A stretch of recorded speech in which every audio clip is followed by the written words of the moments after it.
संतोष भैयाचा खून झाला तेव्हाच आपली मैत्री संपली। संतोष भैयानंतर आकानं माझा नंबर लावला होता।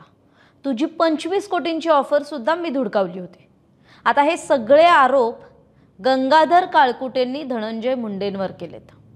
खरं तर मनोज जरांगे विरुद्ध धनंजय मुंडे यांच्यातला जो 2 दिवसांपासून सुरू असलेला संघर्ष जो आहे तो खरं तर आताचा नाही आहे, पण तो सर्वाधिक तापलेला आहे किंवा विस्तव जो तापलेला आहे ना तो मागच्या 2 दिवसांपासून आहे। कारण मनोज जरांगेंच्या हत्येचा कट आणि त्या कटाचा मुख्य सूत्रधार हे धनंजय मुंडेच आहेत असा आरोप खुद्द मनोज जरांगे पाटलांनी मागील 2 दिवसांपासून केलाय।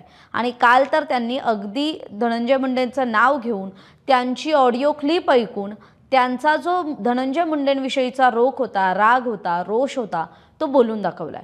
आणि आता याच धनंजय मुंडे विरुद्ध मनोज जरांगे वादात आणखी एक नवी एंट्री झाली आहे, ती म्हणजे गंगाधर काळकुटेंची। आता गंगाधर काळकुटे कोण आहेत ज्यांना माहिती नाहीये त्यांच्यासाठी सांगते की ते बीडमधले मराठा समन्वयक आहेत, मनोज जरांगेंचे अत्यंत विश्वासू आहेत आणि एकेकाळी म्हणजे मागच्या लोकसभा निवडणुकीत त्यांनी बीड लोकसभेतून खरं तर उमेदवारी अर्ज भरला होता। पण मनोज जरांगेंनी ज्यावेळी भूमिका बदलली आणि त्यावेळी त्यांनी खरं तर आपल्याला उमेदवारी अर्ज मागे घ्यायला सांगितला आणि त्यानंतर आपण उमेदवारी अर्ज मागे घेतला असं गंगाधर काळकुटेंनी म्हटलंय। आणि आता याच गंगाधर काळकुटेंचा विषय येण्यामागचं कारण हे की याच गंगाधर काळकुटेंविषयी काल धनंजय मुंडे सगळ्यात आधी म्हटले की तो माझा सगळ्यात जवळचा मित्र आहे आणि तो माझा असा मित्र होता की ज्याने लोकसभेला फॉर्म भरला आणि त्यानं खरं तर तो माझ्या ऑफिसमध्ये येऊन बसायचा आणि त्याचा मी प्रचार केला नाही, पण मी त्याला मी जे काही आमचं लोकसभेवेळी बोलणं झालं ते एकूणच अधोरेखित करण्याचा प्रयत्न धनंजय मुंडेंनी केला। याशिवाय आणखी एक महत्त्वाचा मुद्दा म्हणजे काळकुटेंनी मला मध्यरात्री फोन करून सभेला येणार आहात का असं विचारलं होतं। ते माझे जुने मित्र आहेत, आम्ही सभेत गोंधळ घालणार म्हणणारे काळकुटेच आहेत असा आरोप सुद्धा काल धनंजय मुंडेंनी केला होता। याच वेळी त्यांनी बीडच्या ओबीसी मेळाव्याला जर तुम्ही येणार नसाल तर आम्ही गोंधळ घालू असं सुद्धा म्हटलं होतं। आणि हा सगळा दावा काल धनंजय मुंडेंनी केल्यानंतर खरं तर माध्यमांमध्ये असेल आणि बाकी इतर ठिकाणी असेल, मराठा समाजात असेल, काहीसा असा मेसेज देण्याचा प्रयत्न मुंडेंकडून झाला की गंगाधर काळकुटे जो आज मनोज जरांगेंचा अत्यंत निकटवर्तीय मानला जातो तो मात्र आपला मित्र आहे। आणि हे चित्र ज्यावेळी माध्यमांकडून सर्वसामान्य माणसापर्यंत पोहोचलं त्यानंतरचा मेसेज वेगळा होता आणि तेच खरं तर अधोरेखित करण्याचा प्रयत्न आज गंगाधर काळकुटेंनी आपल्या प्रेस कॉन्फरन्समधून केला। आणि त्यावेळी त्यांनी खरं तर धनंजय मुंडेंनी काल काय म्हटलं होतं की लोकसभेला फॉर्म भरला त्यावेळी गंगाधर काळकुटे माझ्याकडे येऊन बसायचे पण मी त्यांचा प्रचार नाही केला आणि आता त्यांना चष्मा पाठवला नाही यामुळे राग आलाय का असा सुद्धा एक खोचक टोला म्हणा किंवा मिश्किल जी टीका होती ती धनंजय मुंडेंनी काल केली। त्यामुळे या सगळ्या धनंजय मुंडेंच्या टीकेनंतर गंगाधर काळकुटे नेमकं काय म्हणणार हे पाहणं खरं तर महत्त्वाचं होतं। आणि धनंजय मुंडेंनी केलेल्या आरोपांवर आणि धनंजय मुंडेंनी जे त्यांना आपला मित्र संबोधलं होतं त्यावरच खरं तर स्पष्टीकरण देण्यासाठी गंगाधर काळकुटेंनी आज प्रेस कॉन्फरन्स घेतली आणि या प्रेस कॉन्फरन्समधून त्यांनी अनेक गोष्टींचं स्पष्टीकरण दिलंय किंवा त्या गोष्टींवर त्यांची भूमिका स्पष्टपणे मांडली आहे। मी जसं व्हिडिओच्या सुरुवातीला म्हटलं होतं की ज्या दिवशी संतोष भैयाचा खून झाला त्या दिवशीच आपली मैत्री संपली असं खरं तर गंगाधर काळकुटेंनी म्हटलंय। त्यामुळे गंगाधर काळकुटेंनी एक प्रकारे धनंजय मुंडे आणि त्यांच्यात आधी जे संबंध होते किंवा आधीची जी मैत्री होती ती संतोष अण्णा देशमुखांच्या हत्येनंतर त्यांच्या खुनानंतर खरं तर हे सगळं यांच्यातली मैत्री विस्कटली आणि जो बीड मधला जो मराठा विरुद्ध ओबीसी असा जो संघर्ष आहे तो खरं तर कुठेतरी या 2 व्यक्तिमत्वांच्या नात्यावर सुद्धा परिणामकारक ठरलेला दिसतोय। दरम्यान गंगाधर काळकुटेंनी आज प्रेस कॉन्फरन्समध्ये अनेक मुद्द्यांवर भाष्य केलंय, तर त्यामुळे त्यांची बाजू नेमकी काय आहे, त्यांना नेमकं काय म्हणायचं आहे, धनंजय मुंडेंनी काल केलेल्या ज्या टीका आहेत किंवा जे आरोप आहेत त्याच्यावर गंगाधर काळकुटेंची भूमिका काय होती हेच मी आपल्याला या व्हिडिओच्या माध्यमातून सांगणार आहे। त्यामुळे व्हिडिओ शेवटपर्यंत बघा। नमस्कार, मी कोमल, सकाळमध्ये आपलं स्वागत। धनंजय मुंडेंनी आपल्यावर संभ्रम निर्माण करणारी वक्तव्य केली आहेत। माझ्यामध्ये आणि माझ्या मराठा समाजामध्ये आणि जरांगे पाटलांमध्ये दरी निर्माण व्हावी म्हणून हे वक्तव्य करण्यात आलंय असं गंगाधर काळकुटेंनी म्हटलंय। आता गंगाधर काळकुटे जेव्हा हे म्हणतात तेव्हा त्यांचा रेफरन्स काय आहे तर काल धनंजय मुंडेंनी गंगाधर काळकुटेंचा उल्लेख हा आपला एक चांगला मित्र, जवळचा मित्र म्हणून केला होता आणि त्यावर गंगाधर काळकुटेंनी मांडलेली ही बाजू आहे। आता दुसरा मुद्दा येतो तो म्हणजे मैत्रीविषयीचा। ज्या गंगाधर काळकुटेंना धनंजय मुंडेंनी आपला मित्र म्हटला होता, त्या गंगाधर काळकुटेंचं म्हणणं काय की संतोष अण्णाचा खून झाला तेव्हाच तुझी आणि माझी मैत्री संपली. संतोष भैयानंतर माझा नंबर आकाने लावला होता, त्याच्या रेकॉर्डिंग आणि पुरावे आहेत. आता आका म्हणजे नेमका कोण, तर वाल्मिक कराडला सध्या संतोष भैया देशमुखांच्या हत्या प्रकरणानंतर खरं तर आका म्हणून संबोधलं जातं. त्यामुळे वाल्मिक कराडच्या निशाण्यावर संतोष देशमुखांनंतर गंगाधर काळकुटे होते आणि त्याविषयीचे आपल्याकडे पुरावे असल्याचं सुद्धा आज काळकुटेंनी स्वतः प्रेस कॉन्फरन्समध्ये म्हटलंय. तिसरा मुद्दा येतो तो लोकसभा निवडणुकीतल्या उमेदवारीचा आणि लोकसभा निवडणुकीतल्या ज्या गोष्टींचा खरं तर काल धनंजय मुंडेंनी उल्लेख केला त्याविषयीचा. काल धनंजय मुंडे असं म्हणाले होते की लोकसभा निवडणुकीत गंगाधर काळकुटेंनी फॉर्म भरला होता आणि तो भरल्यानंतर ते आपल्या ऑफिसमध्ये येऊन बसायचे.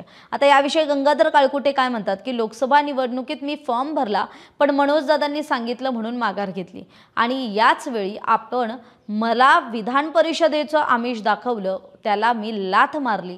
लोकसभेवेळी सुद्धा तू माझ्या भावाकडे काय निरोप दिलेस ती रेकॉर्डिंग ऐकवणार आहे असं सुद्धा आज गंगाधर काळकुटेंनी म्हटलं. आणि गंगाधर काळकुटे हे सगळं काही धनंजय मुंडेंना उद्देशून बोलत होते.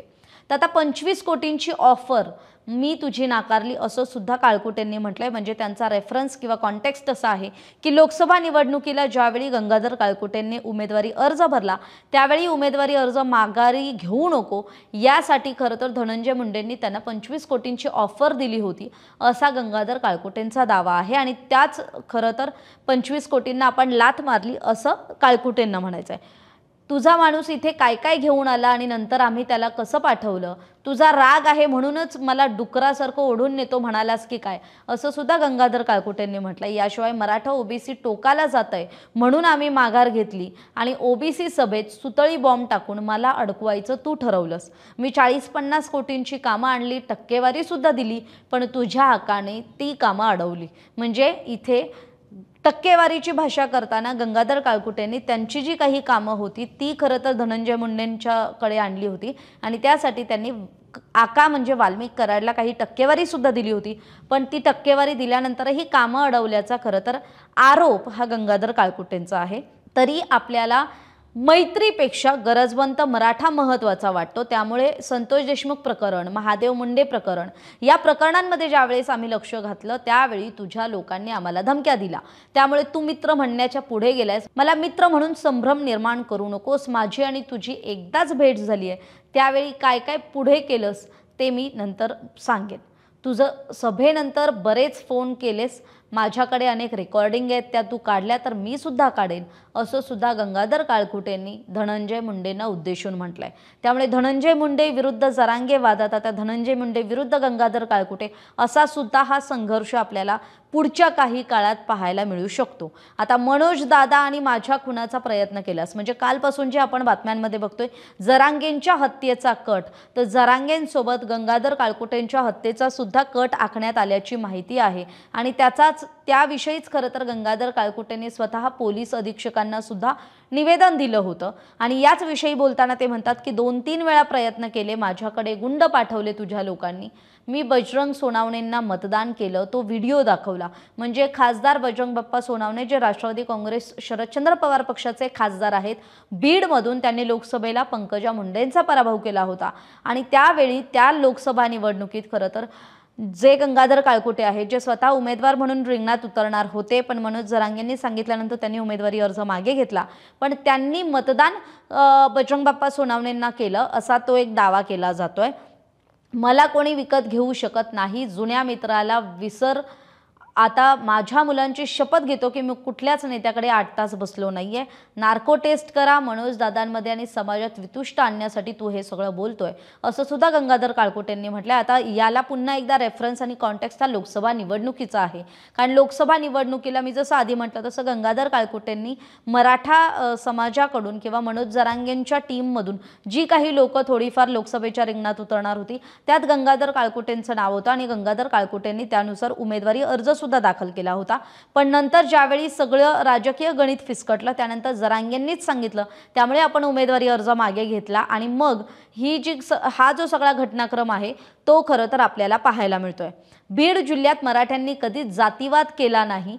25 कोटींची मला ऑफर आणि आमदारकीची ऑफर जी होती ती मी नाकारली. आत गेलेला आका आणि आकाचे आका ऑफर घेऊन आले होते. मला फॉर्म मागे घेऊ नको म्हणून अनेक फोन येत होते. 60-70 लोक घेऊन गेले माझ्यावर गुन्हा दाखल करायला, असं गंगाधर काळकुटेंचं म्हणणं आहे. त्यामुळे आपल्या जीवाला खरंच धोका आहे. जर तो आकामध्ये गेला नसता तर पुढचा नंबर माझा होता. भविष्यात डुकरासारखं ओढून नेऊ शकतो अशी सुद्धा धमकी दिली जाते. त्यामुळेच आपण पोलीस अधीक्षकांना अर्ज दिल्याचं गंगाधर काळकुटेंनी म्हटलंय. त्यामुळे गंगाधर काळकुटेंचा सुद्धा हा पुन्हा एक आरोप आहे, जो वाल्मिकांना कराड हे जे बीड कारागृहात आहेत, ज्यांच्यावर खरं तर संतोष देशमुखांच्या हत्येचा आरोप आहे, तो त्या हत्याकांडाचा मुख्य सूत्रधार आहे, मास्टर माइंड आहे असं म्हटलं जातं. आणि वाल्मिक कराड हा धनंजय मुंडेंचा राईट हँड असल्यामुळे खरं तर राजकीय वर्तुळात सुद्धा धनंजय मुंडेंचं वजन कुठेतरी कमी झालेलं दिसतंय. कारण त्यांच्या हातून बीड जिल्ह्याचं पालकमंत्री पद गेलं. त्यांच्याकडे आता फक्त परळीचे आमदार म्हणायला गेलं तर लोकप्रतिनिधी म्हणून पद त्यांच्याकडे आहे. या व्यतिरिक्त मंत्रिमंडळातून सुद्धा त्यांना खरं तर डच्चू मिळाला. त्यांना आधी जे मंत्रिपद देण्यात आलं होतं ते मात्र संतोष देशमुख प्रकरणातल्या सगळ्या आरोपांनंतर, वाल्मिक कराड कनेक्शन समोर आल्यानंतर त्यांना मंत्रिपदाचा राजीनामा द्यावा लागला. आणि त्यानंतर ज्यावेळी पालकमंत्रीपद घोषित होणार होते त्यावेळेस सुद्धा खरं तर सुरेश धस असतील, बजरंग बाप्पा सोनावणे असतील, संदीप क्षीरसागर असतील आणि मग इतर जे बीड जिल्ह्यातले आमदार असतील, प्रकाश सोळंके असतील, या सगळ्यांनी खरं तर एक प्रकारे धनंजय मुंडेंना टार्गेट केलं.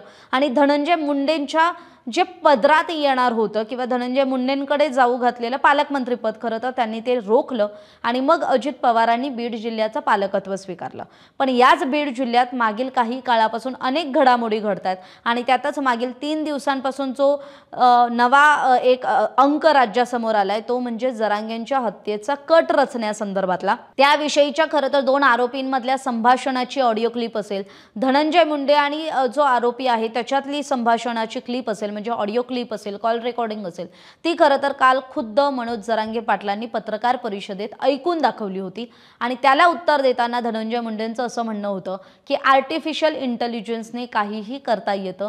आपण एक सर्वसामान्य व्यक्ती आहोत, आपल्याला कुणालाही मारून झाडून काही करायचं नाहीये. त्यामुळे खरं तर आता या प्रकरणात नेमकं सत्य काय आहे, कारण ज्यावेळी मुख्यमंत्री देवेंद्र फडणवीसांना याविषयी विचारणा करण्यात आली त्यावेळी त्यांनी मात्र या संदर्भात 2 आरोपींना अटक करण्यात आली आहे. पोलीस या घटनेच्या तळाशी जातील, सखोल तपास करतील आणि जे कोणी दोषी असतील त्यांच्यावर कारवाई करतील असं मुख्यमंत्री देवेंद्र फडणवीसांनी सुद्धा म्हटलंय. त्यामुळे आता हे प्रकरण आणखी कुठली वळणं घेतं, या प्रकरणात आणखी काय काय नवीन अँगल्स समोर येतात हे आम्ही आपल्या समोर मांडणारच आहोत. तरी हे जे चाललंय सध्या बीडमध्ये मनोज जरांगे विरुद्ध धनंजय मुंडे किंवा धनंजय मुंडे विरुद्ध गंगाधर काळकुटे, या सगळ्या घटनाक्रमाविषयी आपली मतं कमेंट बॉक्समध्ये कमेंट करून जरूर सांगा.